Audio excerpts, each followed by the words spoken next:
Listen, if you dare, to the Lovecraft tapes.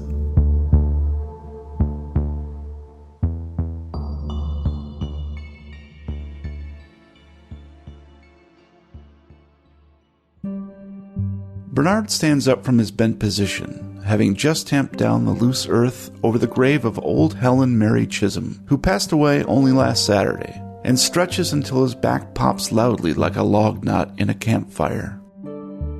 He's been digging here at Gate of Heaven Cemetery for more than a few decades, and his spine often feels as if it belongs to an older man. Not that 53 is exactly young, but these days it is barely considered middle-aged. He grins at that. Middle age. What a quaint concept. With modern medicine being what it is, he'd be surprised if 20 years from now, 53 might be called puberty.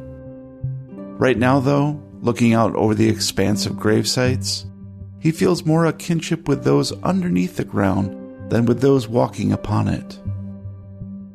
Inevitably, his gaze drifts to the horizon, past the expressway, toward the distant glimmering river, directly to Squantum Point, and the gray mansion which stands like a sentinel upon the blasted white rock of the dead peninsula. The sight makes him shiver, as it always does, despite the unseasonably warm autumn weather. Eldritch Poe, he whispers to himself, then feels a flush of embarrassment for having said the words aloud. Reflexively, he glances around to be sure no one heard him. The cemetery is empty except for him, the wheeling seagulls above, and the quiet dead beneath his feet. Satisfied he is alone, he says it again, louder this time. Eldritch Poe, damn your eyes. Then he spits on the ground and turns to gather up his tools. His memories gather too, like unbidden storm clouds. He tries to think of the cold beer waiting for him after work, tries to visualize the burger at his favorite bar, the Brass Monkey, strains to quell the phantoms of the past in his head, focusing on how good his bed will feel after a hard day's labor. It is all for naught. Like thick black ichor swirling a drain that pulls him inexorably to a place he knows he never wants to revisit, the events of Halloween 1980 engulf him yet again. 13-year-old Bernard lived in Providence, Rhode Island all his life, but hardly ever ventured to the east side of the river. Two events changed that. First, he got a new bike for his birthday in August. A sweet 10-speed Huffy from Kmart. It even had a headlight powered by a gizmo that hooked up to the front tire. He found himself pedaling more miles than he'd ever attempted before, and that made him feel alive, independent, indestructible. Second, he'd overheard some older kids at lunch the other day talking about this old millionaire on Squantum Point who left out special apples only grown in his family orchard for trick-or-treat every year at the main gate, and how they were probably laced with drugs or razor blades, and the old dude worshipped the devil because no one had ever seen him in church, and no one was allowed past the gate. Those older kids seemed pretty spooked, talking in hushed tones like telling each other ghost stories. Bernard knew if he could get a close-up picture of that house, he'd be a hero. And here it was, Halloween night. He told his parents he was going to Harold Wallace's house in Fox Point after trick-or-treating ended to stay up late and watch horror movies on TV. Only thing was, Harold Wallace didn't exist. They didn't know because they never asked about his friends. In fact, he felt almost invisible to his mom and dad, like they looked right through him most of the time. This year, he dressed up as Darth Vader, knowing the all-black costume would help hide his presence during the covert mission. In his backpack, he stowed a flashlight and the instant camera he got from his grandmother also for his birthday. Then he set out to do some trick-or-treating along the way. Once across the Washington Bridge into East Providence, he chained his bike to the nearest stop sign and went quickly from house to house, ringing the doorbell, collecting goodies. On this side of the river, there seemed to be more homemade stuff like caramel apples, oatmeal cookies, and little baggies filled with mixed nuts or, in one case, carob chips. Yuck. He pitched those in the nearest trash can.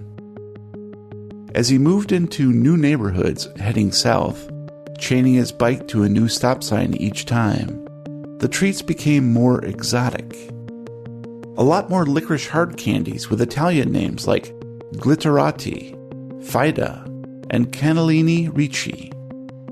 Bernard shrugged and threw them in his Star Wars pillowcase with the others. Candy was candy. The night arrived more quickly than expected. As he finished up a series of houses in Armington Corner, the porch lights began to darken. Trick-or-treating was drawing to a close. That was fine by him. He needed to complete his mission, then pedal all the way back home. To the southwest, he could see the treetops of Squantum Woods Park swaying in the October winds, pale leaves flickering beneath the full moon, just a few blocks away. He rode in that direction, not exactly sure where the entrance to Poe's property might be, only knowing it was on the point. At the end of Squantum Road, he found the gate.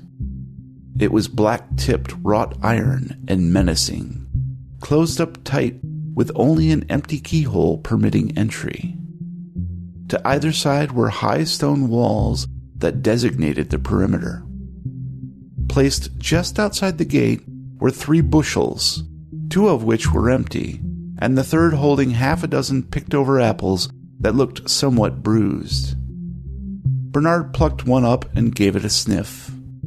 The scent was tantalizing. His taste buds leapt to attention and saliva flooded his mouth. Part of him wanted to take the apple and just head home. The other part, though, the part of him that just became a teenager, wouldn't let him wuss out. He wasn't a baby anymore. He was a big kid. Soon, all those other big kids would look up to him in school. Glancing around, he found a shrub behind which he could hide his bike. Then it was a simple matter to climb one of the overhanging trees and get over that stone wall.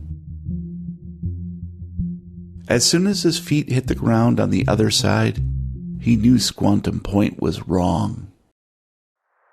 The air seemed stagnant, despite the forceful breeze blowing in off the river, and there was an underlying stink emanating from the soil. For a moment, Bernard struggled to keep down the candy he'd been sneaking all night. His stomach lurched twice, threatening to unload more than a handful of Mike and Ike Tropical Typhoon onto his shoes. He'd never wished for a cool glass of milk more than right this second, and the very thought calmed him. Once his gut settled, he began walking down the driveway. To either side, the shadowy brambles moved like pythons writhing, devouring one another. He tried not to look too closely, concentrating on putting one foot in front of the other. In the distance, the mansion appeared much bigger than he'd imagined. Despite being 2 stories tall, the walls stretched up and up at a slightly off-kilter angle. The dark windows stared like the bug-infested empty eye sockets of roadkill. As he drew closer, the air got noticeably thicker.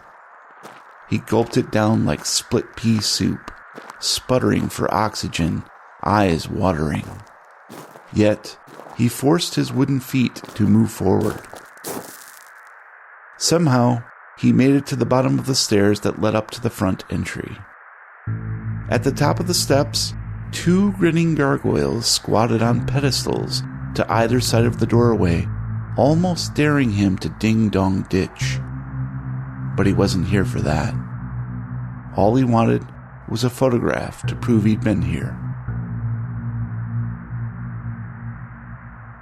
Carefully, he removed his camera from the backpack, never taking his eyes off the leering statues, expecting them to pounce from above at any moment.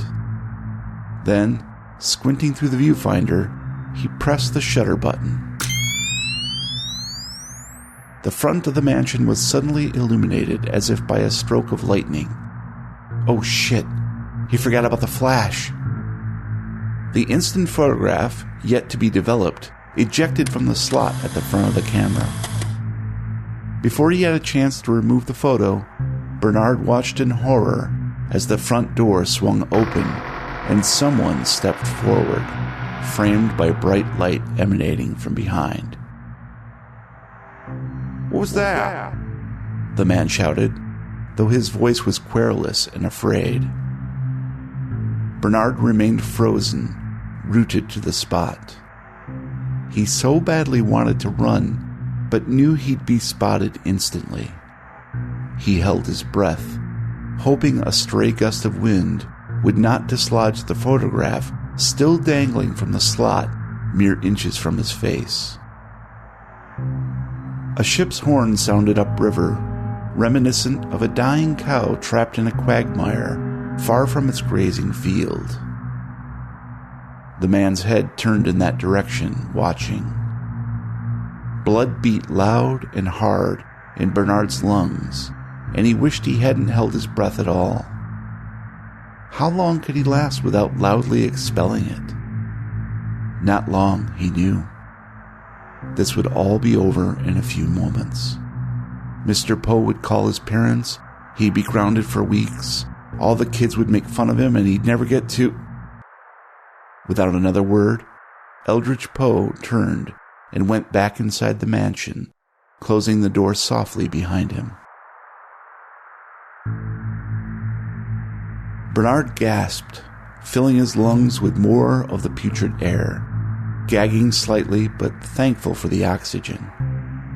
His feet were already moving back in the direction of the front gate. As he went, he stowed the camera in his pack and stuffed the photo into his back jeans pocket, underneath his costume. The further he got from the house, the easier it was to breathe again.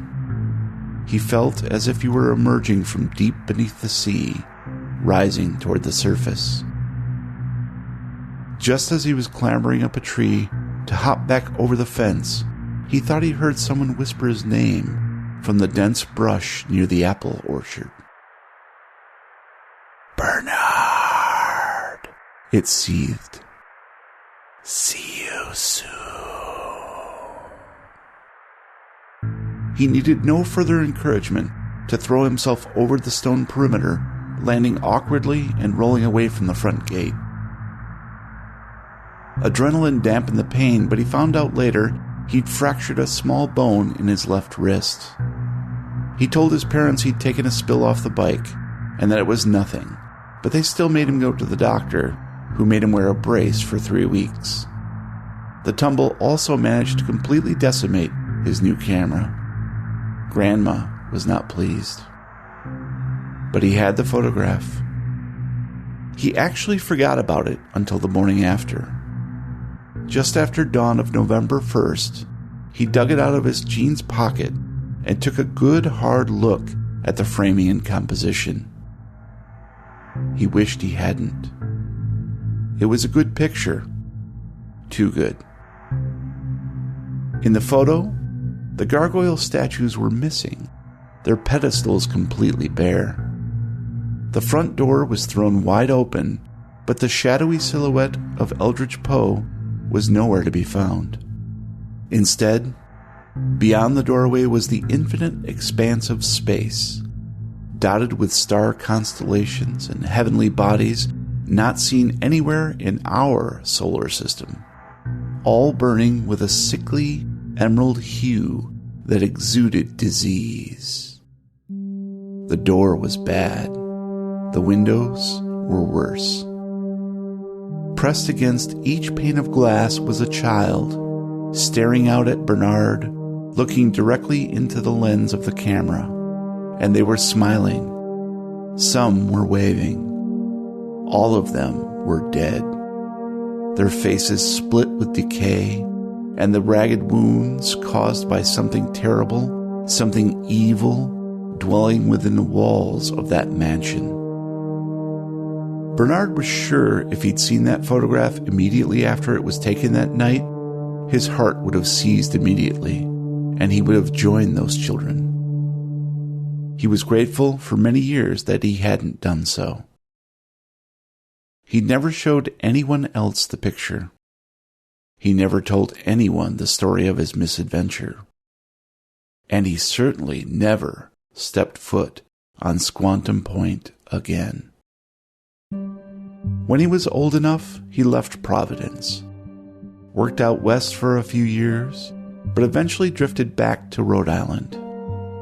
When his father died in the car crash, he moved back home to take care of his ailing mother. Got a job as groundskeeper at Gate of Heaven Cemetery. The years moved on and the memories faded, but every once in a while, they lurched to the forefront of his consciousness again, a boogeyman he could never outrun. He was 13 when he became an adult. Now, at 53, he is a middle-aged adult.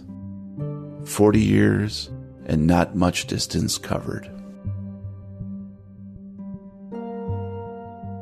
Bernard finishes packing up his tools, avoiding one last look at the distant blot of Squantum Point and Poe Manse. Time to get home. Mom likes her supper early. He retrieves his bike and prepares to pedal home. For some reason, once he's gone through Armington Corner, he's compelled to turn toward Wachamoket Cove and hop on the East Bay bike path. It's a more scenic route, especially now that the leaves are starting to turn, but he can feel the dark presence of the point at his back the entire way. He's a mile down the trail when he realizes he's mumbling something under his breath. "We're all doomed, you know," he says softly, eyes cast down, watching the front tire of his bicycle spin endlessly. And he's not certain whether he's talking to himself or trying to convince someone he cannot see, who might be hovering just out of sight, following him all these years.